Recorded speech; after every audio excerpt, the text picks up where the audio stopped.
Ustedes lo conocen, es Diego Arria, es economista, político, fue diputado al Congreso, ministro de Información, gobernador de Caracas, candidato independiente en 1978 para las elecciones presidenciales. En el ámbito internacional fue director del Banco Interamericano de Desarrollo, embajador ante las Naciones Unidas, presidente del Consejo de Seguridad, secretario general asistente y consejero del secretario general de la ONU. Fue un importante empresario agroindustrial, le robaron la hacienda, primero la invadieron y luego se la robaron, en fin, y tuvo unos papeles muy destacados en acuerdos internacionales contra las matanzas, contra las divisiones y los odios. Inclusive hay una que lleva su nombre de las Naciones Unidas. Bienvenido, Diego Arria. Pues mira, puedes seguir con esa presentación, con eso me haces el día. Pero tú sabes que es verdad. Yo no estoy diciendo nada que sea mentira. Tú ¿Cómo sabes, se llama, voy a cómo se llama lo que la lleva? fórmula ARRIA, ¿Cómo? la fórmula ARRIA en el Consejo de Seguridad de las Naciones Unidas. Ajá. ¿Y qué, en qué Ya, significa esa fórmula ARRIA? Explícale a la gente. bueno, acaba de cumplir 30 años, es una modalidad que yo puse en práctica cuando era miembro del Consejo de Seguridad, que fue la primera ventana de apertura del Consejo de Seguridad a miembros, a entidades no gubernamentales, personalidades que no estaban en el Consejo de Seguridad, rompiendo una tradición que venía desde la fundación de las Naciones Unidas. Hoy la fórmula ARRIA la pueden buscar en Google. En las Naciones Unidas la practica, ya va más de 350 reuniones que se han hecho bajo este nombre, que para mí me enorgullece mucho porque vincula a Venezuela a esta modalidad, la única modalidad de apertura que ha tenido el Consejo de Seguridad de las Naciones Unidas desde su fundación. Para, Gracias, Napoleón. para empezar a escuchar tu planteamiento, yo voy a leer algunas de las afirmaciones de destacados venezolanos y también un destacado panameño que luchó y lucha y hasta perdió el puesto de canciller por la defensa a Venezuela y a su democracia. Por ejemplo, Guillermo Cochés, de él estoy hablando, dice que los errores de nuestra dirigencia y la falta de unión nos tienen en esta desgracia. Para Calderón Berti, el acuerdo inicial en México es un buen camino, pero no es suficiente. Para Eddie Ramírez, en Venezuela, todas las opciones están sobre la mesa. Para Salas Romer, vivimos el nacimiento de un nuevo orden mundial. A lo que Guillermo Cochés afirma por otra parte en otro programa que en Estados Unidos los candidatos, tanto Trump como Biden, por su edad, no están capacitados para entender el nuevo orden mundial, se necesita gente más joven. Asdrúbal Aguiar nos dijo que Venezuela nunca volverá a ser como antes, vivimos la ruptura de la historia. Y Enrique Mendoza dice que no saldrán ni por diálogo ni por elecciones, viene un tsunami. Y Daniel Farías, en su nuevo libro, Fiesta con Piñata, ahí no se salva nadie. Pero bueno, ahora te escuchamos hacia dónde estamos y hacia dónde vamos. Fíjate, Napoleón, permíteme que confiese algo a tu público. Tú y yo somos amigos desde que tú eras el reportero estrella, periodista estrella en la radio, y yo era gobernador de Caracas. Y siempre me hiciste generosamente, me invitaste a tu programa. Siempre ha sido así. Pero hoy yo te he pedido a ti que me invites. Te pedí hace 2 días. ¿Y por qué lo hice? Porque sentía ganas de conversar con un viejo amigo que, como yo, practica diariamente un solo propósito, que es la libertad de Venezuela. Y pensé que viendo tanta gente que opina con intereses que están más ligados a sus intereses personales que al interés nacional, pensé que será útil unas reflexiones tanto mías como tuyas, o reacciones mías a las tuyas o viceversa, porque yo te quiero poner un contexto general.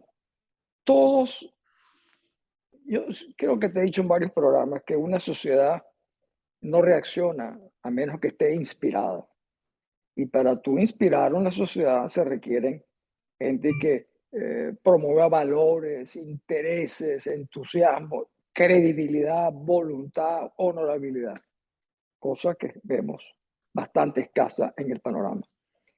Yo me pongo a pensar, por ejemplo, de Hacienda, la Carolina, que como tú decías, fue saqueada por Chávez y expropiada, me ha dicho confiscada. Eh, los que trabajan en los alrededores dirán, bueno, ¿y de qué serviría que haya un cambio en Venezuela si al final los que van a regresar son los mismos que crearon las circunstancias que estamos viviendo hoy? Hay una especie de ejercicio eh, organizado por parte de dirigentes políticos de sepultar el pasado. Nosotros estamos aquí no porque llegaron unos marcianos. Chávez no era un marciano. Lo trajeron empresarios ricos. A Chávez no lo coronaron los pobres, lo coronaron los ricos, intereses. La dirigencia política prefirió preservar sus propios intereses y entregaron el país. Y a lo largo de eso ha venido un rosario de comportamientos que no hacen sino hundir las esperanzas colectivas de la gente. Yo me imagino esto, un campesino dirá, bueno, ¿y qué significa la libertad para mí? ¿Será que me van a cambiar los salarios, que voy a mejorar mis oportunidades de empleo, que mis hijos van a ir mejor, que la educación va a ser superior? No, eso no está planteado hoy en día en el país. Primero, por supuesto, no estaría planteado en un cambio en el país porque no hay los recursos y no hay la honestidad y la honorabilidad de decir a los venezolanos que estamos enfrentados. Hoy yo oía, por ejemplo, a Guaidó y decía, la unidad es lo fundamental, las primarias son la unidad. Y la gente de Napoleón se olvida que en diciembre del 2015 la unidad triunfó con una tarjeta que se llamaba MUT. Yo voté por una tarjeta que se llama MUT. Y votamos el 67, 70% de los venezolanos. Vaya sorpresa. Al día siguiente, los que promovían la unidad, los partidos políticos dijeron no. A mí me tocan 20 diputados, a ti 30, 40 y acabaron eligiéndose a personas que nosotros no votamos por ellos, nosotros votamos por la unidad. Pero los beneficiarios de esta franquicia prefirieron segmentar. Ahí se acabó el gran esfuerzo de la unidad en Venezuela. ¿Y quién lo acabó? Lo acabaron justamente los beneficiarios de de una marca que le pusieron ahora plataforma unitaria, o como la quieran llamar, que realmente es la que viene siendo la cómplice fundamental de acomodo con el país. Entonces, si tú, porque me imagino una de las preguntas que tú tienes, por ejemplo, lo que está pasando en México o en República Dominicana, No, no, no, no, no. todos son, Yo te dejo hablar porque lo que queremos es, lo que yo quiero con estas conversaciones, que no llamo entrevista, te puedo preguntar de vez en cuando creo que a lo mejor no se entiende bien, eh, es escuchar las diferentes voces y que la gente tome y razone a ver en cuál está de acuerdo, en cuál no, a quién convencen o no convencen. ok, yo te voy a concretar esa Sigue parte de la hablando. libertad. Ah, Yo he llegado a la conclusión, Napoleón, de que muy poca gente realmente queremos la libertad. No significa que la gente no quisiera vivir en libertad, sino querer la libertad que tiene un costo, hacer un esfuerzo por tenerla, que significa algo realmente para ellos, algo más que primaria, selección, libertad. Esa es una palabra que no existe en las constituciones, pero es el núcleo central de un país. Entonces, cuando yo veo que en el fondo hay una minoría en el país que está dispuesto a hacer sacrificios y movilizarse en función de la libertad. Perdón, aquí me entró, una llamada. no, una alarma. Eh, que estén dispuestos, porque la libertad la ven como una cosa abstracta. Resulta que los que vivimos en libertad, como tú y como yo, sabemos lo que significa no tener presos políticos, tener libertad de comunicación, libertad de movilización, transportarse, vivir, ser respetado en el mundo. Pero hay la gente que tiene eh, menos de 30 años, nunca lo vivieron así. En el fondo no valoran lo que yo creo que es el ejercicio fundamental de una sociedad, que es la libertad. y al mismo tiempo no conocen los manejos que las mismas personas que hoy en día pretenden cambiar el rumbo del país son los mismos que contribuyeron a crear la tragedia nacional por su comportamiento. ¿Por qué no se te puede ver? No sé qué pasó. Que tocaste algo cuando vino la alarma y apareció tu Ah, foto. Ahora sí. ok, ok. Mira, pero No me estaba escondiendo. no, es que como dijiste que sonó una alarma, dije nada, Sí. lo quieren hackear y él tiene cómo hacerlo. Bueno, entonces, pero por ejemplo, aquellos que fueron jóvenes, ¿no? Eh, Normalmente, y cuando digo joven hablo de 20, 30 años, ¿no? En los años 80 y 90 empezaron a gobernar en buena parte del mundo. ¿Qué pasa con nosotros? ¿Qué pasó contigo, por ejemplo? Tú fuiste uno de los ministros más populares de Carlos Andrés Pérez I. ¿Ok? Y ahí, por lo menos a mí, me demostraste que no utilizaste el poder para vengarte, para buscar coimas, lo que tú quieras. Pero el partido de gobierno, que es Acción Democrática, evidentemente no te quiso como candidato. ¿Qué pasó? Porque yo creo que eso que tú estás diciendo es muy antiguo y para Daniel Lara Farías, en este libro, mañana lo tenemos como invitado, para Daniel Lara Farías, él se remonta hasta Cipriano Castro. No antes, porque entonces no serían varios libros. Pero yo veo que esto que tú estás criticando, excepto en breves momentos, como por ejemplo tras la salida de Pérez Jiménez, el acuerdo entre los principales partidos, a la misma mesa de la unidad también, pero son breves momentos. El momento más largo fue en la llamada Cuarta República. Fíjate, Napoleón, yo creo que nosotros nunca hemos tenido una verdadera democracia. Nosotros hemos vivido una partidocracia.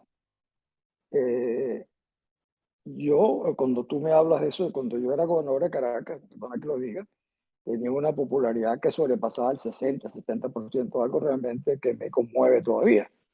Pero eso no era agradable para el partido político en el gobierno porque conspiraba contra otro tipo de aspiraciones. Si no hubiera sido por la relación que yo tenía con Andrés Pérez, jamás habría podido quedarme en ese puesto. Pero es la partidocracia, son los intereses de núcleos dirigentes. Yo hice un libro que creo que tú una vez te regalé, se llama Primero la gente, que por cierto en mi página web diegoarria.com está en PDF y el que lo quiera ver lo puede tomar ahí gratuitamente. En ese libro yo decía una cosa, cuando fui candidato a presidente, yo decía, Venezuela es el único país en vías de desarrollo que ha logrado reunir recursos materiales y libertad.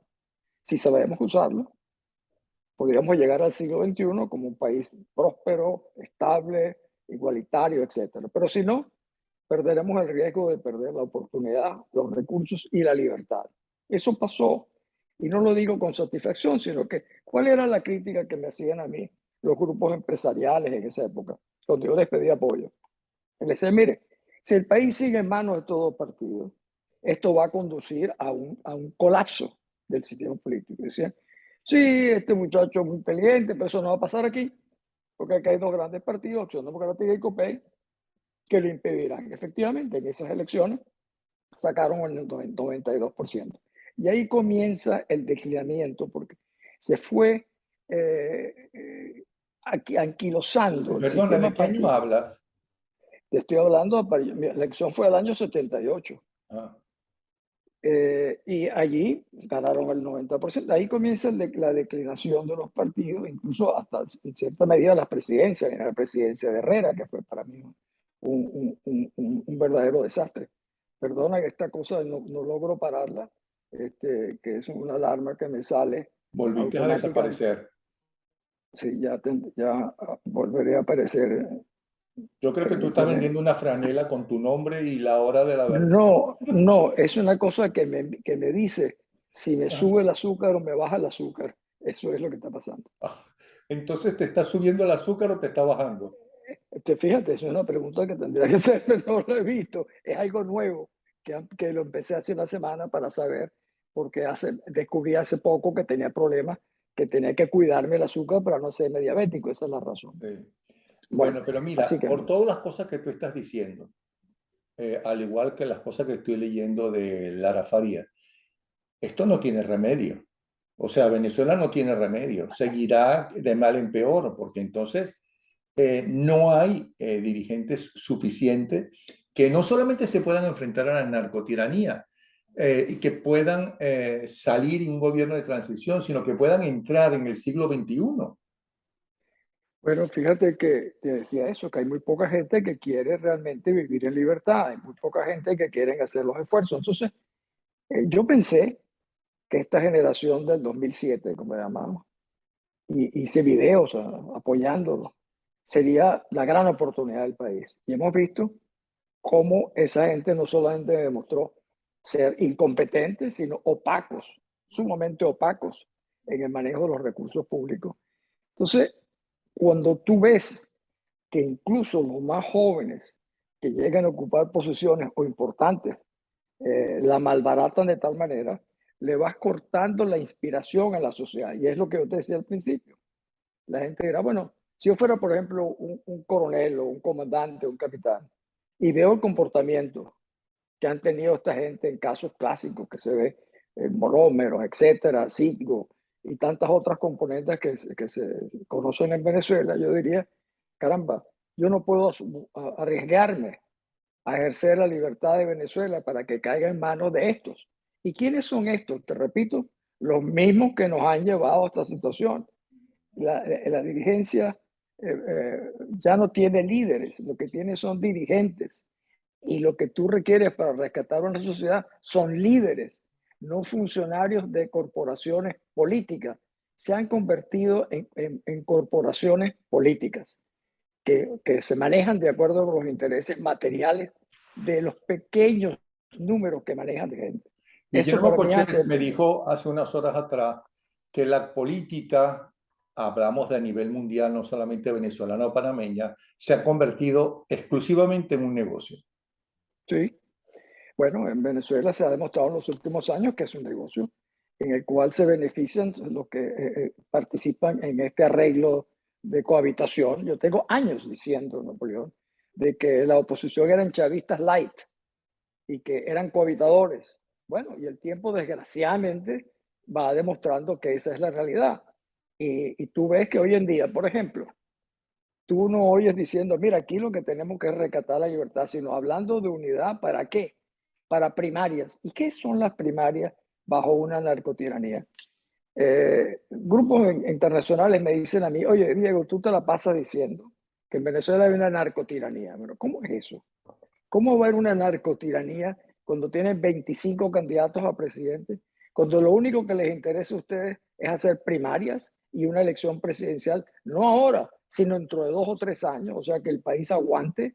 Eso no es una narcotiranía. Entonces, todo este esfuerzo lo que hace es legitimar ante el mundo una falsa impresión de que en Venezuela entonces vivimos normalmente, hay una oposición legítima, hay un gobierno que los maltrata a la oposición, que tiene 300 presos políticos, pero ¿qué hace la dirigencia de la oposición?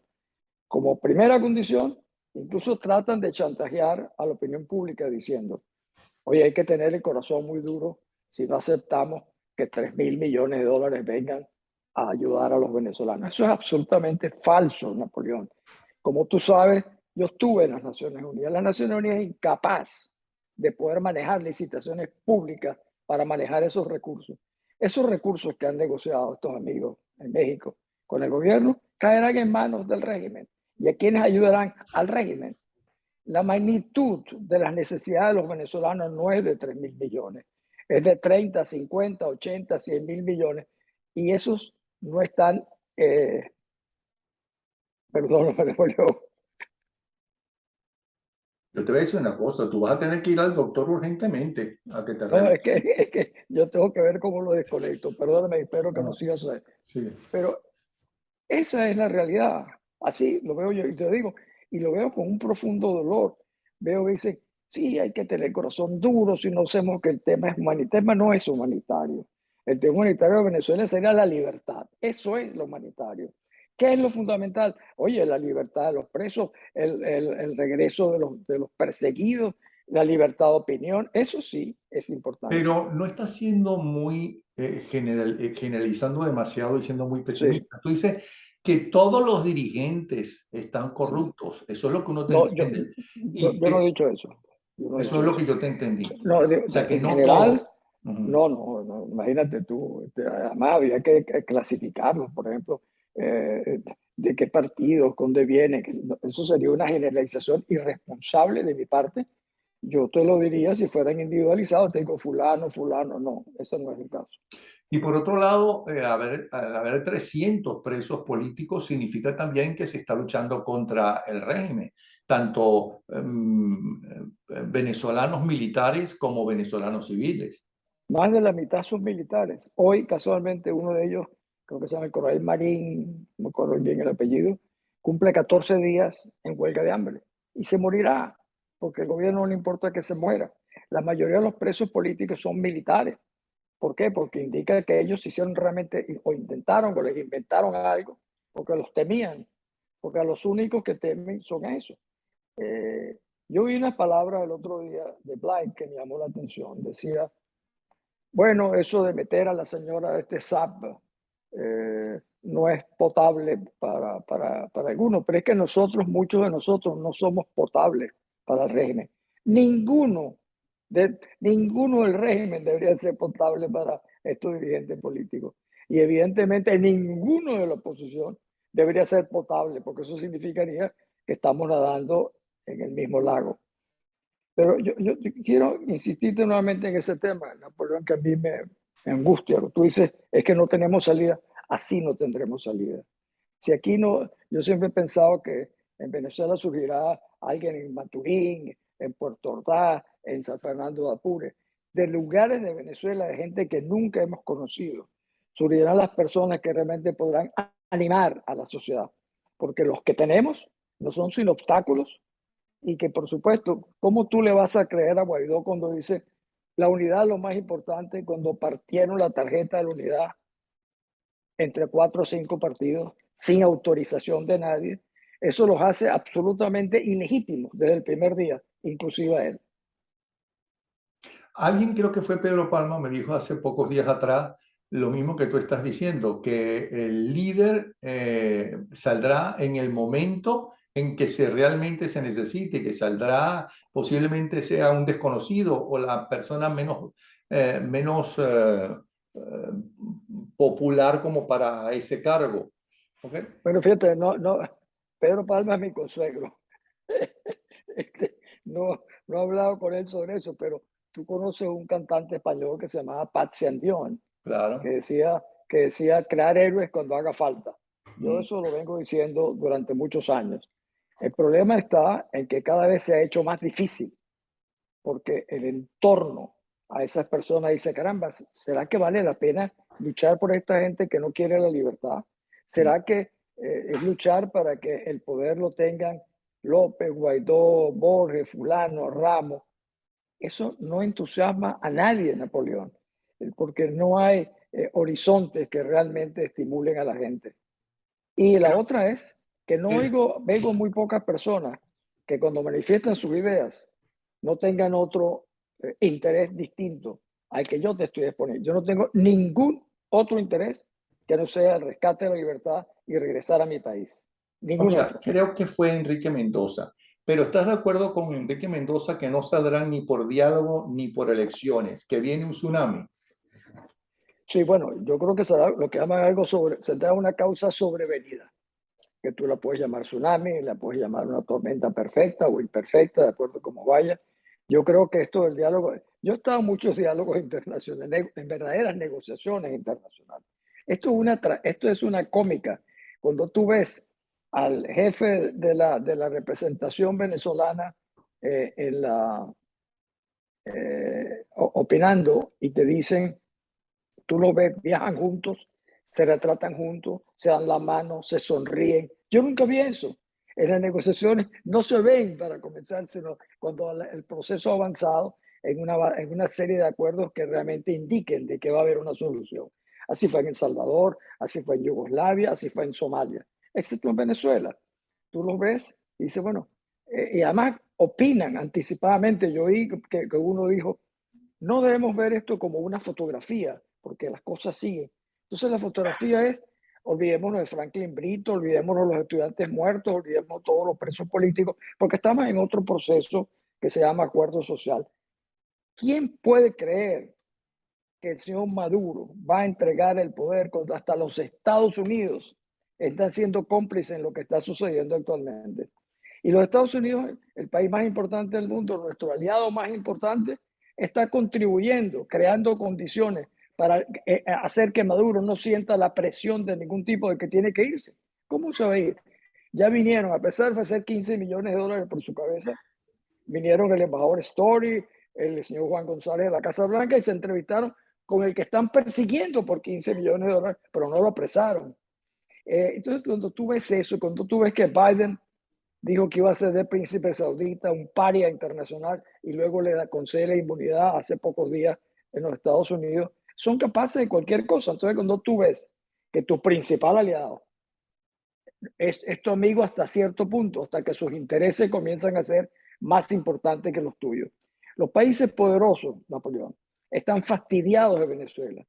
La dirigencia política venezolana piensa que no los observan, los conocen, los han profundizado y saben perfectamente lo que están haciendo y lo que no pueden hacer. Y yo creo que los Estados Unidos ha llegado al convencimiento de que esto va a ser, Maduro se va a eternizar por la debilidad, por la falta de oposición, y dirán, caramba, Venezuela hoy en día es un pobre país petrolero, pero dentro de 10 años, si le quitamos las sanciones y si hay inversiones petroleras, Venezuela podrá ser otra vez un país petrolero importante, y eso es importante para el interés nacional de los Estados Unidos. Bien interesante. ¿Alguna cosa más quieres decir? Porque se me Pues está mira, acabando el tiempo. Ajá. a mí me encantaría poder decirte otra cosa, hablar sobre el No, futuro de dilo, dilo. Venezuela. Mientras tengamos tiempo, te Bueno, llamé para escucharte. Mm. gracias, gracias. No, recuérdate que yo te pedí que me llamaras. Ah, sí, yo te dije que sí, pero para escucharte. Ajá. Entonces, Por cierto, yo, tú yo estabas así, escribiendo un libro y por eso te desapareciste del programa de las conversaciones. ¿Qué pasó con el libro? ¿Ya lo terminaste? no, el libro está publicado, está en español, está en inglés y ahora en enero sale en voz, en francés. Pero Se no me llama, enteré. ¿Y sí, cómo se se llama llama el libro? Guerra y Terrorismo en el Corazón de Europa. Si te esperas un segundo, te lo enseño. Sí, estamos conversando con Ese, Milton Diego Arias. este es el libro, Napoleón. ¿Lo ves? Sí, lo estoy viendo. Es en español, está en inglés, y es un testimonio de cómo yo vi el manejo indiferente, cómplice de la comunidad internacional ante las barbaridades que ocurrieron en la antigua Yugoslavia. Y yo representaba a un país que no tenía otro interés que no fuese defender la Carta de las Naciones Unidas y, en mi caso, defender valores fundamentales de la humanidad. Y es un testimonio realmente muy crítico del manejo de las grandes potencias en el Consejo de Seguridad. Y por eso te regreso a lo de Venezuela. Si tú ves que nuestro más grande amigo te dice, comienza a quitarle las sanciones, ¿qué es lo único que teníamos nosotros? Sanciones. ¿Y eso quién lo puso? Lo puso Trump, porque las primeras sanciones personales las puso Obama. Trump le pone las sanciones y luego Biden comienza este proceso de poner solamente a Chevron, que fue la empresa petrolera más asociada a los intereses de Chávez mientras estuvo Chávez. Estos seguirán a otras, seguirán los italianos, los franceses, los Bueno, rusos. lo lógico es que los otros digan esto es injusto, Claro, no hay claro, igualdad, como que Chevron claro. sí y otras compañías no. Por eso te digo que vendrán los otros porque ese será el reclamo, Bueno, incluso pero judicialmente. cada país defiende sus intereses en primer lugar. Lógico, Demasiado bien nos ha lógico, salido que los países claro, europeos que tanto han adulado a la tiranía de Fidel Castro, ¿ok? Se enfrentaron a Maduro y a Chávez. Los Estados Unidos claro. lo mismo. O sea, demasiado Es bien que, nos ha ido. es que llegamos justamente a ese límite, como tú estás señalando. Los Estados Unidos y la Comunidad Europea tienen sus intereses. Las grandes potencias piensan primero en sus intereses. Hay un poeta que tú conoces, Kipling, Ah, como Rudyard no, Kipling. Roger Kipling. Kipling decía en su poema así, decía que todos tus amigos puedan confiar en ti, pero ninguno demasiado. Eso es lo que nosotros tendríamos que tener presente con los Estados Unidos. No se Es te nuestro ve. amigo. Tú estás vendiendo una franela que diga la hora de Venezuela. Di la verdad. No, este, nada más que ahora me estoy desapareciendo sin querer, nada más que para ver ahí cómo hago. Aquí, Zoom. Lo que hiciste antes. Sí, es que como no vi bien, apagué una cosa aquí. Aquí Oye, está. estamos terminando el tiempo. Nos quedan 5 minutos. Si no, concha, tengo que regresar acá para ver cómo hago para regresar aquí. Bueno, te escuchamos como si fuéramos en radio. Entonces, mientras tanto, estabas hablando de Roger Kipling. Ujú. Entonces eso, pues nosotros evidentemente tenemos que confiar en los Estados Unidos, nuestro mejor amigo, pero oíme, con límites. Y los límites, ¿cuáles son? Darnos cuenta de que cuando sus intereses prevalecen, los nuestros desaparecen. Y la verdad es que le hemos dado razones a los Estados Unidos y a Europa para que no confíen más en que habrá una capacidad por nosotros mismos de enfrentar a lo que viene. Incluso tú crees que a alguien en Venezuela le interesa lo que está pasando en la Corte Penal Internacional contra Maduro. No. ¿Interesa realmente lo de las sanciones? No. Muchos amigos tuyos y míos dirán, mira, esto de las sanciones ya ha llegado el momento, Maduro se va a Pero quedar. los venezolanos descubrimos que existía una Corte Penal Internacional gracias a ti, con aquella célebre frase dicha a Chávez, ¿no? Nos veremos en la Corte Penal Internacional. Sí, no es retaliación ni venganza, sino que es justicia. Bueno, eso me costó a mí, como tú sabes, mucho, pero esa fue mi contribución. Para mí no es gratis. Ahora alguna gente dirá, oye, qué fácil es decir esta cosa. Yo estoy en Nueva York en este momento. Pues mira, no es tan fácil como la gente. Yo quisiera vivir en Venezuela. Yo quisiera vivir en mi finca donde vivía en Venezuela, con mis amigos, con mi familia. Y eso, y uno tiene, como tú sabes, en el exterior muchas otras cosas que hacer que ocuparse del país. Yo en vez de ocuparme las 24 horas al día en defender a mi país en todos los foros, podría dedicarme a muchísimas otras cosas. Y no lo hago porque yo sigo y debo pertenecer a esa minoría, Napoleón, que realmente siento a los venezolanos, como me dijo un día mi hija Manuela, como mi familia extendida, porque sí quiero la libertad y lo he demostrado y que tengo amor por mi país y Pero por mi gente. sí, tú trabajaste en la OEA y me preocupa una afirmación En la ONU. en la ONU, perdón, y dijiste que una afirmación de que ese dinero que va a distribuir la Organización de Naciones Unidas, ¿no? Va a terminar en manos de la Ah, narcotiranía. ¿Por qué estás tan seguro de eso? bueno, ya mismo Jorge Rodríguez lo dijo. Los proyectos que se harán son los que nosotros, nuestros técnicos, han decidido y han aprobado. Evidentemente, ya me ha dado claramente una respuesta. Y las Naciones Unidas, en la única época que lo ha hecho, lo hizo en Irak, que yo estaba en las Naciones Unidas, fue un escándalo. Es que no está, las Naciones Unidas está hecha para hacer instituciones públicas. Pero y si le Esto es lo dan que a es. diferentes ONG, como por ejemplo, qué sé yo, en educación a fe y alegría, suponte tú. No, pero, bueno, pero es que eso no lo van a hacer. ¿Por Es qué? decir, bueno, el gobierno no lo va a permitir. Evidentemente, eso está condicionado. Aquí han envuelto esto en un papel muy bonito, navideño, de que esto es las Naciones Unidas. Entonces, que las Naciones Unidas está por encima del bien y del mal. No, cuando todos los alimentos los repartirán las misiones, no se lo darán a Caritas, la electricidad se dará a los contratistas del gobierno, etcétera, etcétera. Y lo que están, esto es un regalo de Navidad que los norteamericanos le han dado a Maduro, levantando las sanciones y liberando los 3.000 millones. Es un regalo de Navidad que le están haciendo a Maduro y al ¿Y qué régimen. puede hacer la oposición venezolana que lucha por la libertad? Es que no lucha por la libertad. Si lucharan por la libertad, jamás tú te sientas con una gente que te No, no, dice no, yo no hablo o, de ellos, los que luchan por la libertad, que no son diferentes al gobierno interino, suponte tú. pues mira, es un ejercicio muy, como te decía, saldrán gente que no son los actuales, que serán los que podrán en un momento dado inspirar al país, mi querido Napoleón. No serán los actuales. Los actuales son obstáculos que limitan, impiden el refrescamiento Yo siempre he pensado que los venezolanos, el día que entiendan la importancia que tiene sumarse, se quedarán maravillados de las cosas que unidos se pueden hacer. Eso está por demostrarse. Bueno, Diego Arria, que en este último tema que se ha tocado, quiero recordarle que en el ámbito internacional fue director del Banco Interamericano de Desarrollo, embajador ante las Naciones Unidas, presidente del Consejo de Seguridad y secretario general asistente y consejero del secretario general de la Organización de Naciones Unidas. Con eso es suficiente para saber que alguna experiencia y muy importante ha tenido y conoce de las Naciones Unidas.